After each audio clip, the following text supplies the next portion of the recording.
Good morning student. अभी तक हम लोगों ने गणित का अध्याय 7 त्रिभुज प्रश्नावली 7.1 का क्वेश्चन नंबर 1, क्वेश्चन नंबर 2 और क्वेश्चन नंबर 3 ये हमने पढ़ लिया है। अब हम आज पढ़ने वाले हैं क्वेश्चन नंबर 4। क्वेश्चन नंबर 4, 5 और 6 करेंगे, ठीक है। तो अब क्वेश्चन नंबर 4 में क्या दिया हुआ है वो पढ़ लेते हैं। तो क्वेश्चन नंबर 4 में दिया हुआ है कि LM दो समांतर रेखाएं हैं। LM कैसी हैं? LM दो समांतर रेखाएं हैं। कैसे? देखो, ये L और ये M दोनों कैसी हैं? समांतर, यानी ट्रेन की पटरी की तरह, ठीक है। जिन्हें समांतर रेखाएं P और Q एक अन्य युग्म प्रतिच्छेदित करता है। P और Q, देखो अब ये जो समांतर रेखाएं हैं उसको ये P और Q, ये दूसरी दो रेखाएं क्या करती हैं? इनको प्रतिच्छेदित करती हैं आकृति में दर्शाए अनुसार, ठीक है। आकृति में दर्शाए अनुसार प्रतिच्छेदित करती हैं। तो दो समांतर रेखाएं और उनको दो रेखाएं P और Q उनको प्रतिच्छेदित कर रही हैं इस तरह से। तो अब करना क्या है वो देख लेते हैं। इसमें बोल रहा है कि त्रिभुज ABC, मतलब ये वाला A, B और C, ये वाला त्रिभुज, और दूसरा त्रिभुज CDA, त्रिभुज CDA, ये वाला त्रिभुज, ये दोनों त्रिभुज कैसे हैं? सर्वांगसम है। ये दोनों त्रिभुज सर्वांगसम है। अब देखो, इस चैप्टर के शुरुआत में ही मैंने आपको परिचय इंट्रोडक्शन में बता दिया है कि 5 नियम हैं सर्वांगसम होने के लिए। जैसे मैंने बताया था, भुजा side side side, 3 side equal होनी चाहिए, 3 भुजा इक्वल होनी चाहिए। एंगल एंगल साइड, यानी कोण कोण भुजा समान होनी चाहिए, ठीक है, सर्वांगसम होनी चाहिए। या साइड एंगल साइड समान होनी चाहिए। या RHS मतलब right angle hypotenuse and side, right angle यानी समकोण, हाइपोटेन्यूस यानी कर्ण, और S यानी साइड। ये नियम का पालन होगा तो वो त्रिभुज सर्वांगसम होंगे। तो अब आकृति के अनुसार हमको क्या सिद्ध करना है कि ABC ये वाला त्रिभुज और CDA ये वाला त्रिभुज, ये दोनों कैसे हैं? सर्वांगसम है, सर्वांगसम है। तो जो हमने सर्वांगसम की नियम पढ़े थे उसमें से कोई एक सर्वांगसम का नियम लागू होगा। अब देख लेते हैं क्या होगा। अब यहाँ पे जो सर्वांगसम करना है उसी को लेना है आपको। तो त्रिभुज ABC और त्रिभुज CDA में तो क्या होगा? देखो, कोण BAC और कोण ACD एकांतर कोण। एकांतर कोण का मैंने आपको बोला था Z बनता है। एकांतर कोण का मतलब क्या होता है? Z बनता है। तो BAC और ACD, BAC और ACD देख लेते हैं। BAC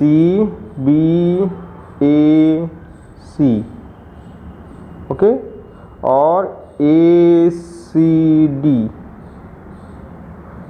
BAC ये वाला कोण और ये वाला कोण, ठीक है। Z बन रहा है ना? ध्यान से देखो, ध्यान से देखो, BAC और ACD ये Z बन गया, Z बनना चाहिए, ठीक है। इस तरह से उल्टा करके देख लेने का। अब जो Z बन रहा है उसके अंदर ये कोण और ये कोण दोनों कैसे हैं? एकांतर कोण। तो समांतर रेखाएं जहाँ बनती हैं वहाँ पे एकांतर कोण कैसे होते हैं? सर्वांगसम होते हैं, समान होते हैं। तो ये पहला वाला इससे हो गया, ओके।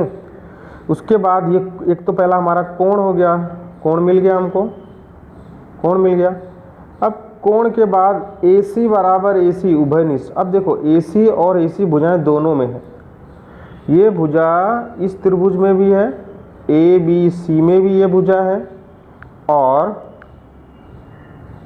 CDA में भी ये भुजा है। ये भुजा AC वाली जो है दोनों में कॉमन है, यानी समान ही होगी। तो भुजा भी समान हो गई, एक कोण समान हो गया, एक भुजा समान हो गया, एक एकांतर कोण हो गया, उभयनिष्ठ हो गया। अब एक और देख लेते हैं, ये एक भुजा और एक कोण और समान हो जाए। तो बी सी ए, जहाँ जेड बन रहा है वहाँ ध्यान रखने का, Z, B C A D A C, B C A D A सी।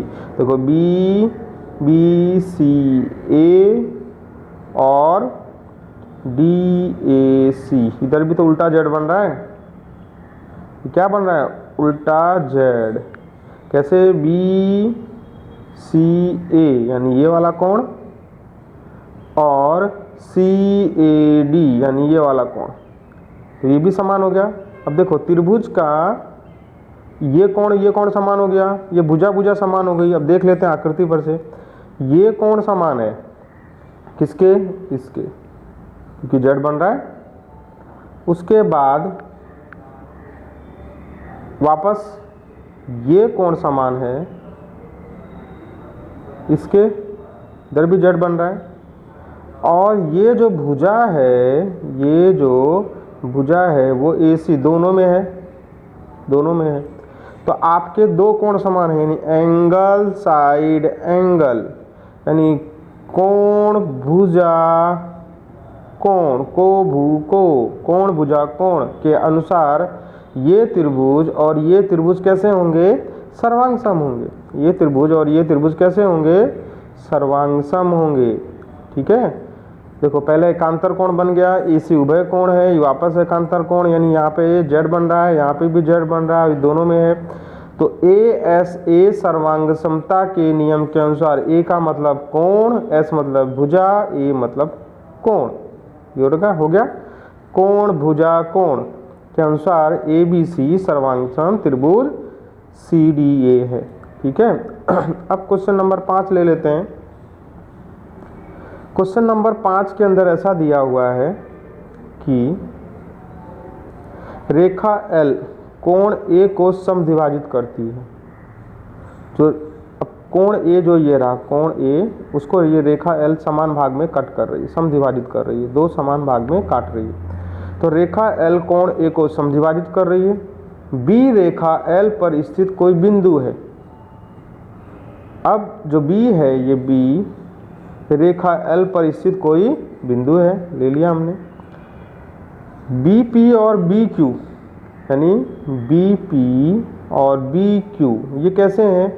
एक ही भुजाओं पर B से डाले गए लंब हैं। ठीक है, BQ और BP ये कैसे हैं?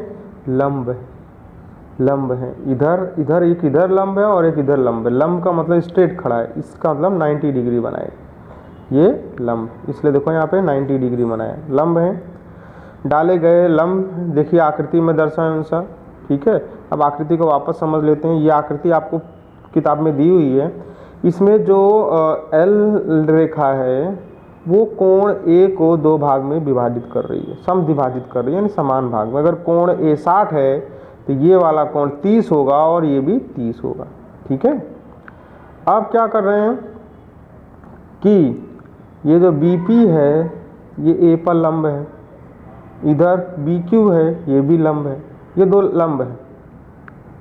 तो आपको क्या साबित करना है? दो चीज़ें साबित करनी कि APB मतलब APB ये वाला त्रिभुज, AQB ये वाला त्रिभुज दोनों सर्वांगसम है। ये दोनों त्रिभुज सर्वांगसम है। इसमें दो त्रिभुज बन रहे हैं, देखो ध्यान से।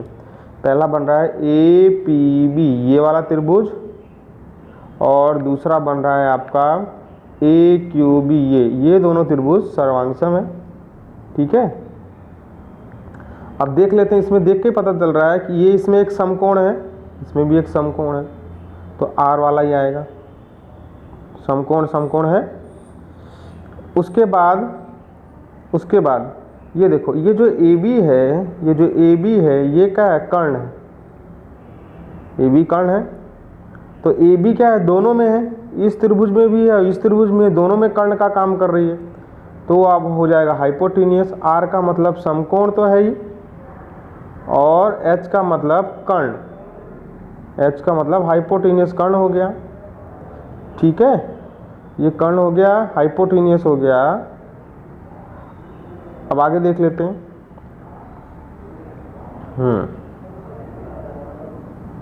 जो दिया है उसके अनुसार समझ लेते हैं। हाँ, तो त्रिभुज APB और AQB में जो पूछा है उसी को लेने का है। APB और AQB प्रत्येक 90 डिग्री के हैं। देखो APB, ये P वाला जो लंब है वो 90 डिग्री का है, और ऐसे ही AQB ये 90 डिग्री का है, दोनों 90 अंश के हैं, समकोण हो गए। अब आगे बोल क्या रहा है कि PAB बराबर QAB, रेखा L कोण को समद्विभाजित कर रहा है। मतलब ये वाला कोण और ये वाला कोण दोनों कैसे हैं? समान हैं। दोनों कोण समान है। कैसे समान है? इसको समान भाग में विभाजित कर रहा है। तो कौन सा कोण बना आपका? PAB ये वाला कोण, और दूसरा आपका बना QAB ये वाला कोण। ये दोनों कोण कैसे होंगे? समान। दोनों कोण समान होंगे। क्यों? क्योंकि जो L रेखा है ये AB को, कोण A को समान भाग में विभाजित करती है, समद्विभाजित करती है। तो रेखा L कोण A को समद्विभाजित करती है। अब मैंने जैसे बताया आपको AB उभयनिष्ठ है, AB उभयनिष्ठ है, तो इसमें समकोण नहीं लिया है, बट चलो ठीक है, इसमें हमने दूसरा लिख लिया है, उभयनिष्ठ है। उभयनिष्ठ हो गया तो आपका ये आपका हो गया कोण, ये हो गया ये भी कोण, और ये क्या हो गई? भुजा। कोकोभु यानी angle angle side. Angle angle side सर्वांग समता के नियम के अनुसार क्या होगा? त्रिभुज APB सर्वांग समत्रिभुज AQB। ठीक है, ये सिद्ध हो गया हमारा।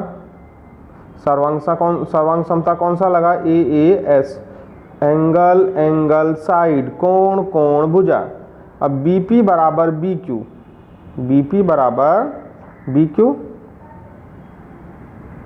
तो सर्वांगसम त्रिभुज के संगत भाग बराबर होते हैं, हमने पढ़ा था CPCT।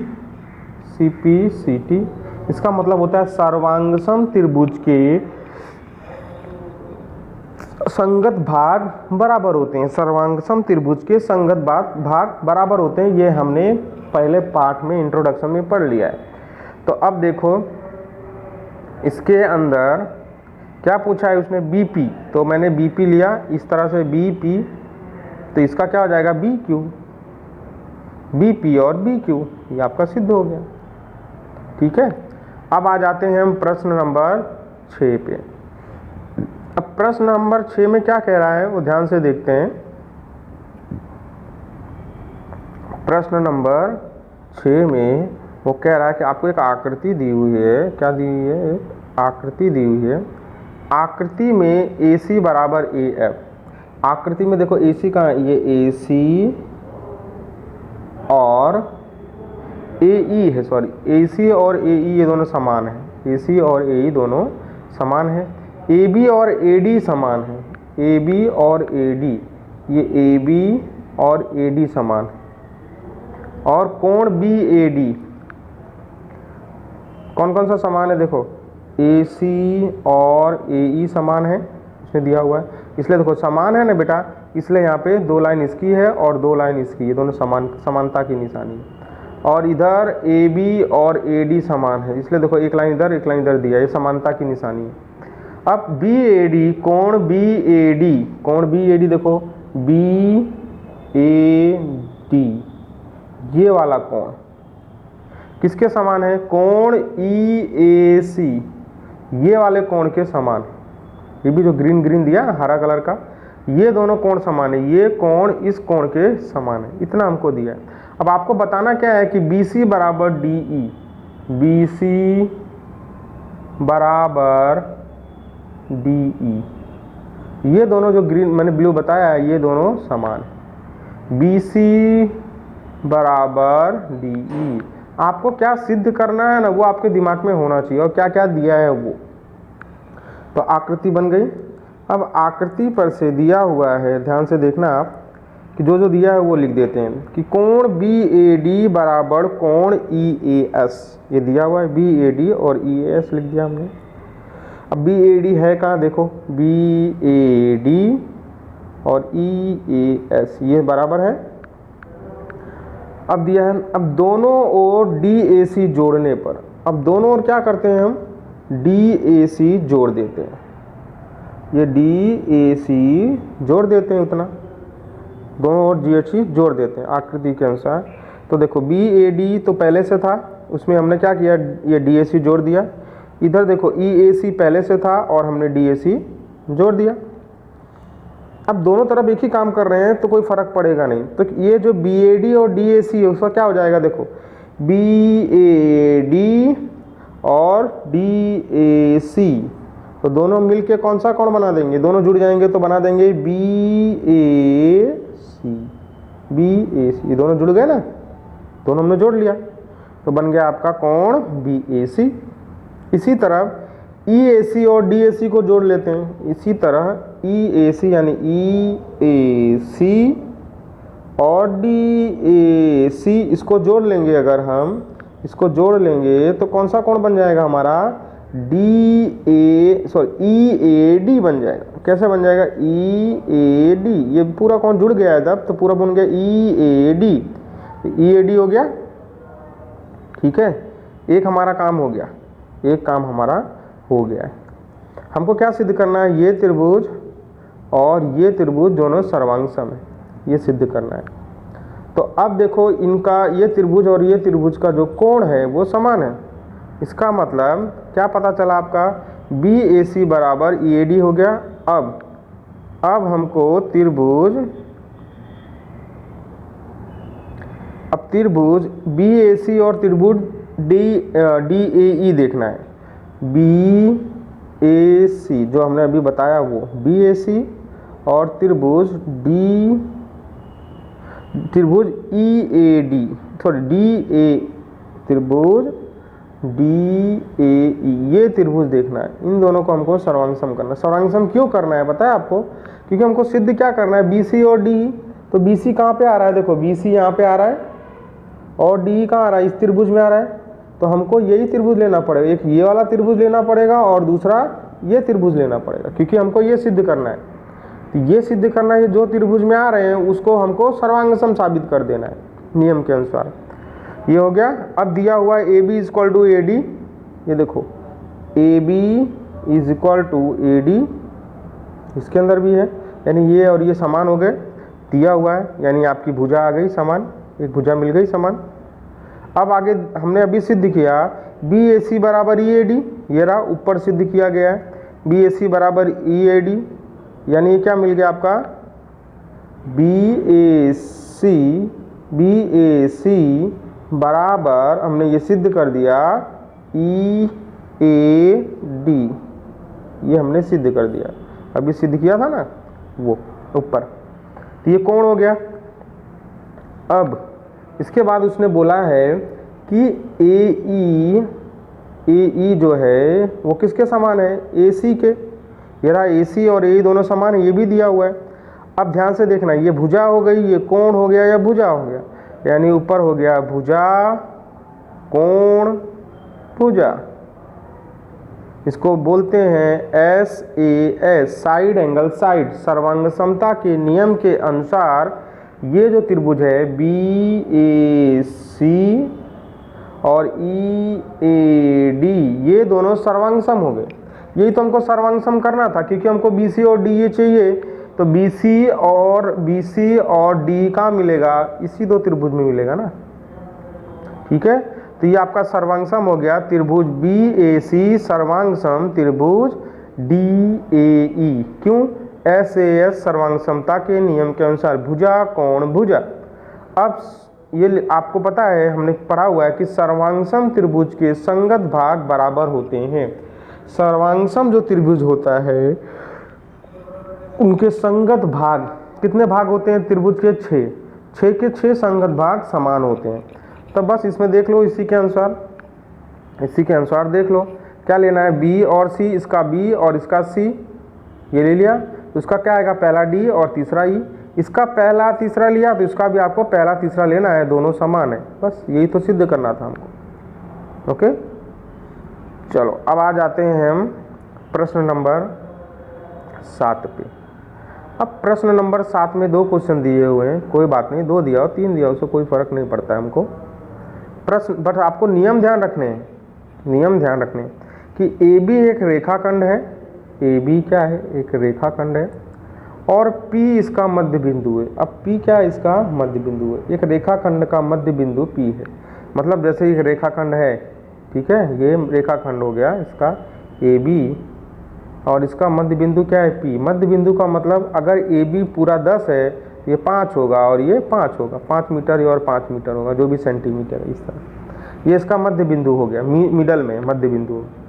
अब आगे बोलता है कि डी और ई रेखाखंड के एक ही ओर स्थित 2 बिंदु इस प्रकार हैं कि डी और ई रेखाखंड के एक ही ओर, देखो डी और ई रेखाखंड के एक ही ओर, मतलब रेखाखंड के ऊपर के साइड में एक ही ओर 2 बिंदु हैं डी और ई, लेकिन किस तरह से हैं वो देखते हैं। इस तरह से दिए हुए हैं कि बी ए डी बराबर ए बी ई बन रहा है कि बी ए डी ये कोण बराबर ए बी ई बराबर क्या हो रहा है, ए बी ई ये कोण, यानी ये लाल वाला कोण, ये कोण दोनों कैसे हो रहे हैं, सर्वांगसम हो रहे हैं। दोनों कोण कैसे हो रहे हैं, सर्वांगसम। थोड़ा ध्यान से समझोगे ना बेटा, सब समझ में आ जाएगा। वापस देख लो, पी ए डी कोण क्या दिया है, बी बी ए डी ये वाला कोण और ये वाला कोण कौन सा है, ए बी ई ये वाला कोण, दोनों सर्वांगसम, दोनों कैसे हैं, सर्वांगसम है। उसके अलावा दिया हुआ है, इसलिए इसको दिया हुआ है, देखो ये रेड से किया हुआ है, एक लाइन की है, ये भी रेड से किया है, ये दोनों सर्वांगसम हो गए। अब इसके बाद आता है, इसके बाद क्या आएगा, इसके बाद आता है कोण ई पी ए, कोण ई पी और ये यानी ये वाला कोण, कोण ई पी ए ये वाला कोण किसके सर्वांगसम है, कोण डी पी बी ये वाले कोण के, समझ में, कोण ई पी ए यानी ये वाला कोण, कोण डी पी बी ये वाला कोण, दोनों समान है, इसलिए इसको देखो लाल से बताया गया है। ये कोण और ये कोण समान है, ठीक है, ये कोण और ये कोण समान है, और आपको पता है कि P इनका मध्य बिंदु है, P इनका मध्य बिंदु, तो ये जो AP है और जो ये BP है वो दोनों समान होंगे, दोनों कैसे होंगे, समान भुजाएं होंगी, ठीक है। तो देख लेते हैं 2 त्रिभुज लेके कौन कौन से 2 त्रिभुज लेने हैं हमको, कौन कौन से त्रिभुज साबित करने हैं वो।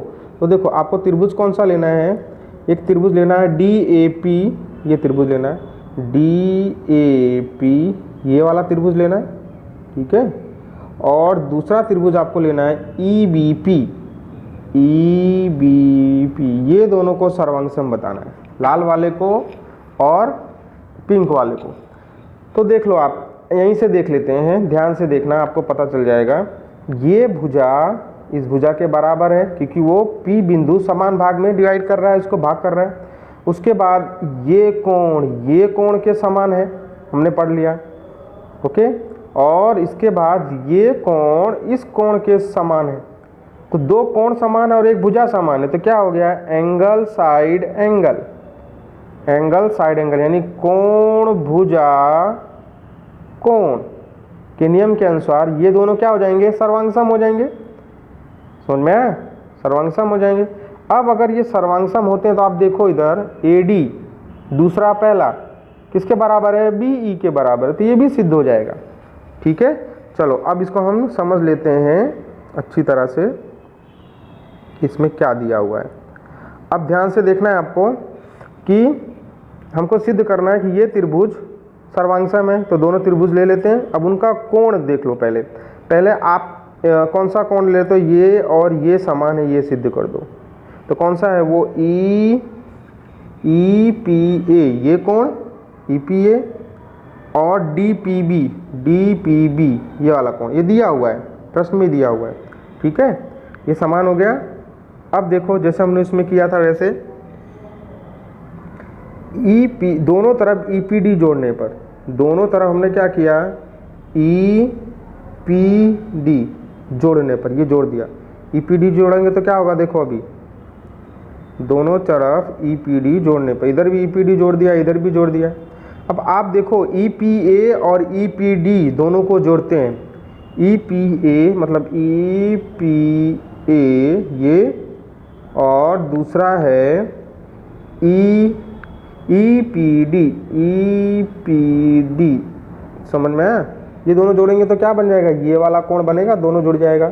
तो कौन सा कोण बन जाएगा, APD बन जाएगा ना। ये दोनों कोणों को जोड़ देंगे, ये कोण और ये कोण को जोड़ोगे तो ये पूरा बन जाएगा APD। ये आ गया APD, ठीक है। इसके बाद DPB और EPD को जोड़ेंगे तो DPB मतलब DPB ये वाला कोण, इसके साथ कौन सा कोण जोड़ने वाले हैं हम, EPD ये वाला कोण जोड़ने वाले। ये दोनों जुड़ जाएगा ये, तो क्या बन जाएगा आपका BPE, बन गया ना पूरा BPE। दोनों कोण जुड़ गए तो ये बन गया BPE, ठीक है। समझ में आया?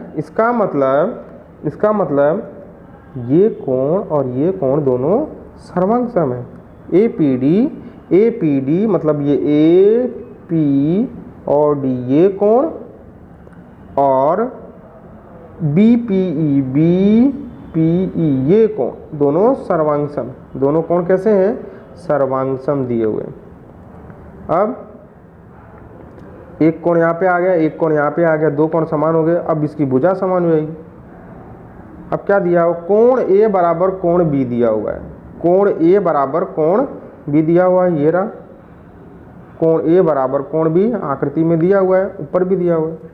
अब AP बराबर PB होगा, क्योंकि P रेखाखंड AB को मध्य बिंदु है। मैंने अभी आपको समझाया था कि ये जो P है ये मध्य बिंदु है, तो AP और PB दोनों समान होंगे, क्योंकि P मध्य बिंदु है। अगर पूरा 10 है तो ये 5-5 होगा, 5-5 किलोमीटर। ये AP बराबर PB, ये हो गया AP बराबर PE। ये आपका एंगल हो गया, ये आपका हो गया भुजा हो गया। अब ये एंगल हो गया जो ऊपर हमने सिद्ध किया है कि APD बराबर कोण BE, ये भी कोण हो गया। यानी आपका कोण हो गया, दूसरा भुजा हो गया, तीसरा कोण हो गया। तो ये आपका हो गया को भू को, यानी एंगल साइड एंगल। सर्वांग समता के नियम के अनुसार जो हम सिद्ध करना था वो सिद्ध हो गया है। उसमें क्या दे दिया है आपको कि त्रिभुज DAP सर्वांग सम त्रिभुज EPB, यही तो हमको सिद्ध करना था। अब इसी के अंदर आप देख सकते हो कि AD मतलब दूसरा पहला, AD तो BE दूसरा पहला BE, दोनों सर्वांग सम होंगे। ये सर्वांग सम हो गए हैं तो सर्वांग सम त्रिभुज के संगत भाग बराबर होते हैं, तो उसके अकॉर्डिंग ये आपका समान हो जाएंगे, क्योंकि ये दोनों AD और BE, ठीक है। अब इसके बाद आ जाते हैं प्रश्न नंबर 8 पे। अब प्रश्न नंबर 8 जो है उसको ध्यान से देखना है, बहुत सरल है, खाली प्रश्न ज़्यादा दिए हैं, है सरल। अब इसमें प्रश्न हमको 1, 2 और 3 दिया है, उससे हमको डरना नहीं है सरल ही। तो एक समकोण त्रिभुज ABC में C कोण C समकोण, जिसमें कोण C समकोण, एक त्रिभुज है ABC में, इसमें ये कोण जो C है वो कैसा है, समकोण है, C समकोण है। M कर्ण AB का मध्य बिंदु है।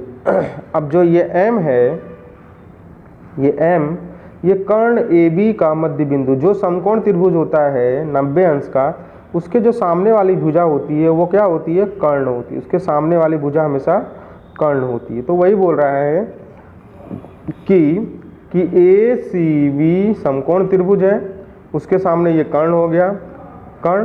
लेकिन जो ये M बिंदु है ये कर्ण को समद्विभाजित कर रहा है। समद्विभाजित का मतलब क्या हो गया बताया, अभी मैंने बताया कि ये भाग AM, A से लेके AM तक का भाग, और B से लेके M तक का BM भाग, ये दोनों समान हो जाएंगे, दोनों समान हो जाएंगे। अब C को M से मिलाकर C C को M से मिलाकर D तक इस प्रकार बढ़ाया गया है कि क्या किया है, C को M से मिलाकर D तक बढ़ाया गया है कि DM बराबर CM, यानी इधर भी ये DM और CM, इधर भी ये दोनों समान, उधर भी समान है क्योंकि M जो है वो कर्ण का मध्य बिंदु है, तो कर्ण का मध्य बिंदु है इसलिए समान भाग में बांटेगा।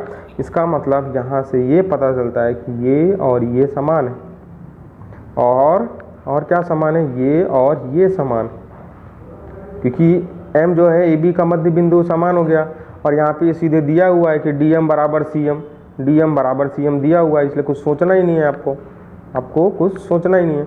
अब आगे क्या दिया है देखो, बिंदु D को बिंदु B से मिला दिया जाता है, बिंदु D को बिंदु D से मिला दिया जाता है, मतलब C से लेके M तक, M से लेके D तक जाओ और B से उसको मिला दिया जाता है। देखिए आकृति में दर्शाए अनुसार।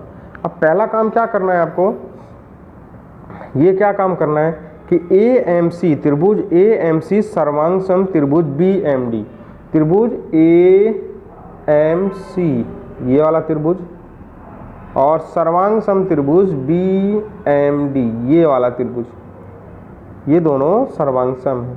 कौन सा, AMC और BMD ये दोनों त्रिभुज समान, समझ में आया, ये दोनों त्रिभुज हमको सिद्ध कर देना है समान। ओके, अब देख लो कैसे समान होगा वो सिद्ध कर देते हैं। उसके बाद आपको सिद्ध करना है कि कोण DBC समकोण है, यानी DBC ये कोण भी क्या है, समकोण है, ये सिद्ध कर देना है। और बाद में DBC ये वाला और दूसरा DBC और दूसरा ACB ये दोनों भी सर्वांगसम है, ये त्रिभुज और ये त्रिभुज भी सर्वांगसम, ये तीन चीज़ हमको सिद्ध करनी है। ओके चलो ठीक है, सिद्ध कर देते हैं। अब सिद्ध करेंगे तो त्रिभुज AMC और त्रिभुज BMD में, त्रिभुज AMC पहले यही सिद्ध करना है तो पहले यही लेंगे, और BMD में इन दोनों त्रिभुज में क्या है वो देख लेते हैं।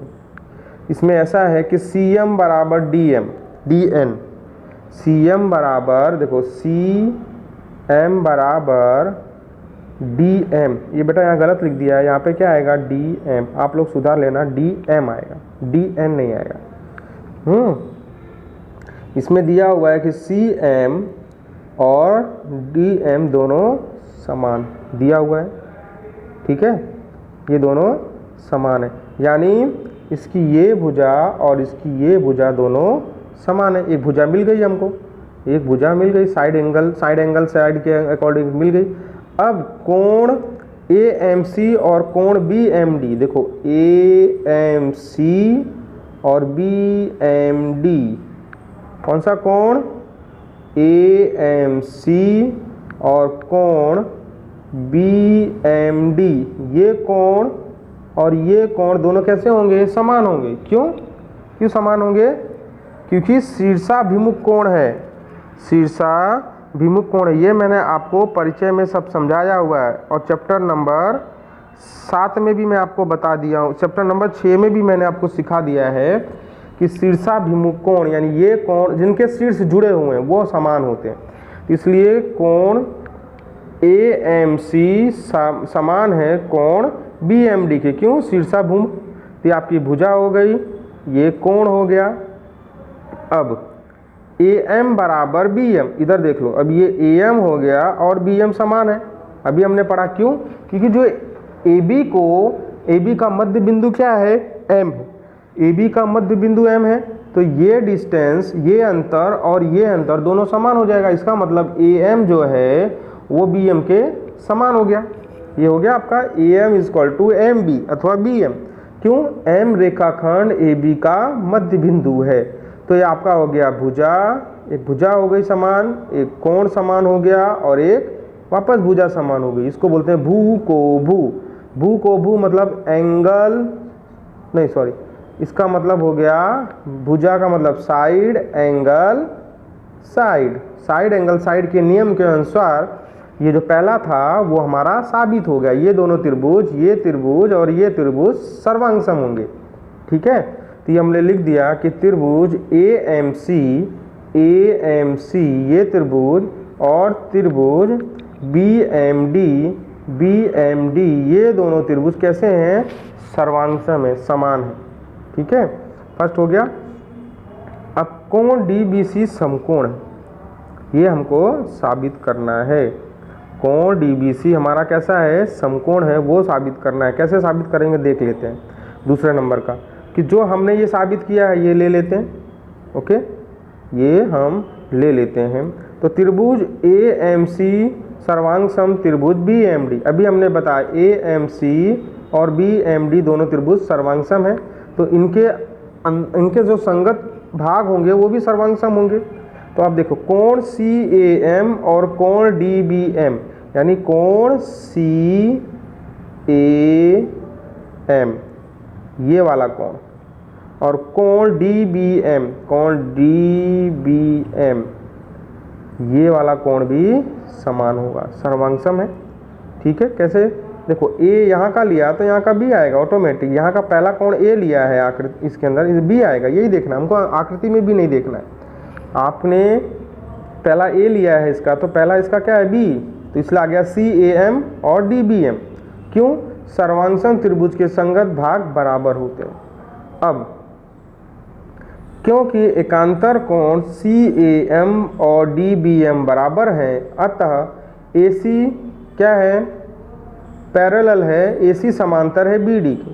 कोण CAM और कोण DBM, देखो CAM मतलब CAM ये, और दूसरा दिया है DBM यानी DBM ये दोनों समान, ये और ये समान है। देखो यहाँ पे Z बन रहा है, आपको दिख रहा है ना Z?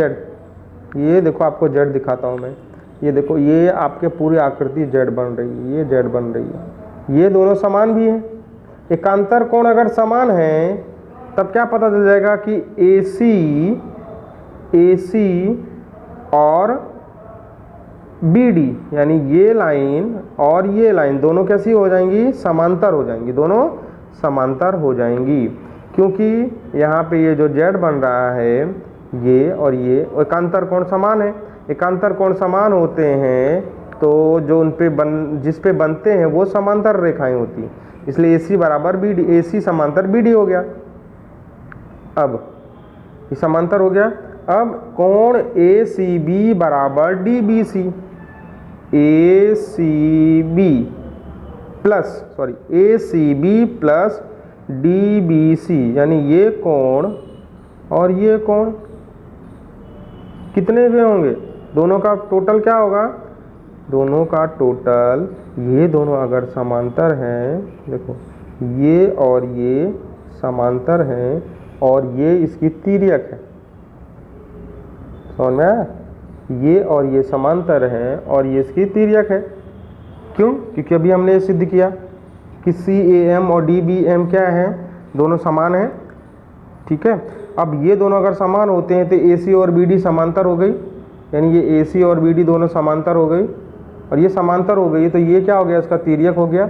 अब तिर्यक है तो ये कोण तिर्यक है, तो ये वाला कोण जो है, इस कोण, इन दोनों कोणों का जोड़ कितना होगा? 180 अंश। क्यों होगा? क्योंकि ये अंतः कोण समपूरक होते हैं। अंतः कोण कैसे होते हैं? पूरक कोण होते हैं। अंतः कोण योग 180 अंश का होता है, तो दोनों का योग 180 अंश कर लेंगे। मतलब ये कोण जो है आपका DBC ये कोण और ABC ये कोण, दोनों का योग हो जाएगा 180 अंश, यानी ACB ये वाला कोण और दूसरा DBC ये वाला कोण, दोनों कोण का टोटल कितना होगा? 180 अंश। ये लिख दिया हमने। अंतः कोण समपूरक होते हैं। अब हमको एक कोण का मान तो मालूम है, कोण C 90 का है, पहले ही बताया समकोण है। कोण ACB 90 अंश का है, उसकी कीमत रख देते हैं। जहाँ ACB है वहाँ पे हमने लिख दिया 90, अब 90 को हम बॉर्डर क्रॉस कराएंगे तो वो क्या हो जाएगा, माइनस में 180 माइनस 90 आ गया। तो ये हमारा सिद्ध हो गया कि कोण DBC एक समकोण त्रिभुज है, यानी DBC एक समकोण त्रिभुज। ठीक है, कैसे पता चला? ये दोनों समांतर रेखाएं हैं, ये तिर्यक हैं। ठीक है, ये तिर्यक हैं, ये तिर्यक बन रहा है। तो ये अंतःकोण जो होते हैं वो कैसे होते हैं, अंतःकोण समान होते हैं। अंतःकोण का योग कितना होता है, 180 अंश होता है, समान नहीं होते, 180 अंश का होता है। तो उसका उपयोग मैंने किया और आपको मिल गया कि कोण DBC एक समकोण है। अब तीसरा है कि त्रिभुज DBC और ACB सर्वांगसम ऐसा बताना, यानी कौन सा त्रिभुज है देख लेते हैं। DBC और ACB, मतलब DBC ये और ABC ये दोनों सर्वांगसम ऐसा बता रहे हैं। कोई बात नहीं, सिद्ध कर देते हैं हम। देखो DB बराबर AC, क्यों? क्योंकि हमने ये सिद्ध कर दिया है। क्या सिद्ध कर दिया? कि त्रिभुज AMC सर्वांगसम त्रिभुज BMD। इसका मतलब कि इसका अगर मैं DB लूँगा, यानी ये तीसरा और पहला DB लूँगा, तो इसका भी तीसरा और पहला लेना पड़ेगा AC अथवा CA दोनों लिख सकते हो। ये मिल गया हमको। इसका मतलब DB बराबर AC हो गया। इसका मतलब DB बराबर AC हो गया। एक भुजा समान हो गई। ठीक है, एक भुजा समान हो गई। अब BC तो समान हो ही जाएगी क्योंकि ये दोनों में है, इस त्रिभुज में भी है और इस त्रिभुज में भी है, इस दोनों त्रिभुज में है। तो अब ये आपका हो गया, पहला ये हो गया भुजा।